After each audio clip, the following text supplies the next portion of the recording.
For a long time leading up to the release of the Eternals, there was a major belief that this film would establish the origin of the mutant gene and the X-Men. And although the film doesn't outright confirm it, there's definitely plenty of hints that this is a factor in the actual story that will play out over the course of the future of the MCU. But what's more interesting is that Marvel Comics has started teasing the next event featuring the X-Men going up against the Eternals, and the story is the Eternals are responsible for creating the X gene. So yeah, they're definitely setting it up in the comics, which means it's going to transition over into live action if they just typically follow what they do with comics.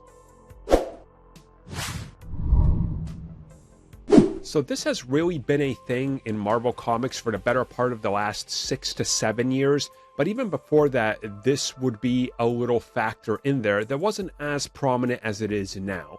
And essentially what we would start to see happening is characters that would start to get a bigger push in the comics, or storylines and ideas would be made in such a way that they were set up for what's coming in the films and TV.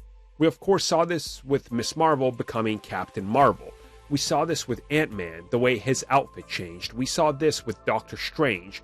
We saw this with Loki. It's been all over the place, so they've gradually started to introduce concepts in the comics that bring retcons and new elements to the comics that can then fit the mold of the MCU better, and then once the MCU does it, the comics start to take some of the things that they built off of and use those, and vice versa. So it's a synergistic approach.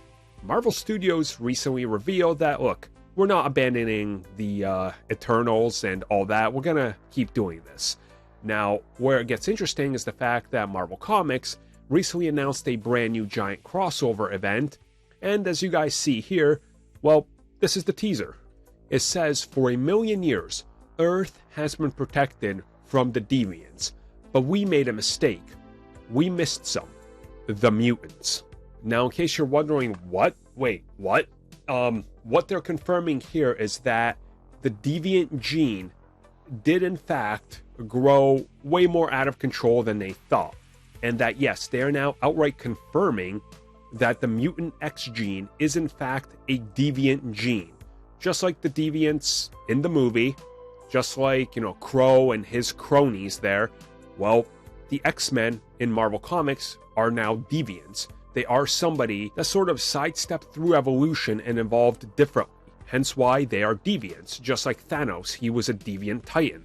So again, you start to see that they're definitely starting to kind of build this up. And the reason this is important is if we look at Marvel Comics in the past, when they were getting ready to make the Inhumans movie before that was scrapped, we saw the major push for the Inhumans, and many of those story elements come into play, and then, of course, that was all sidelined and they changed directions, but we can see that it's all happening. And all you have to do is really just look at what Marvel Studios is doing, and how they even said, when we do the Mutants, we're going to do this different. It can't be the same thing we did before. Why exactly would they release the Eternals, which talks about the evolution and all these other things, and then introduce mutants and not kind of have that synergistic connection just like they're doing in the comics? This is their plan. Make it known in the comics, retcon whatever you will, start playing with this, and then reveal that the X-Men are essentially the children of the Atom, yes, but they are the children of the Eternals.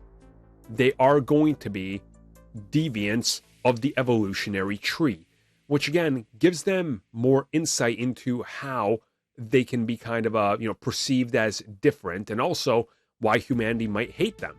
So you're telling me these Eternals were here the whole time? Yup. They didn't help us. Yup. So they left over these mutants. Yup.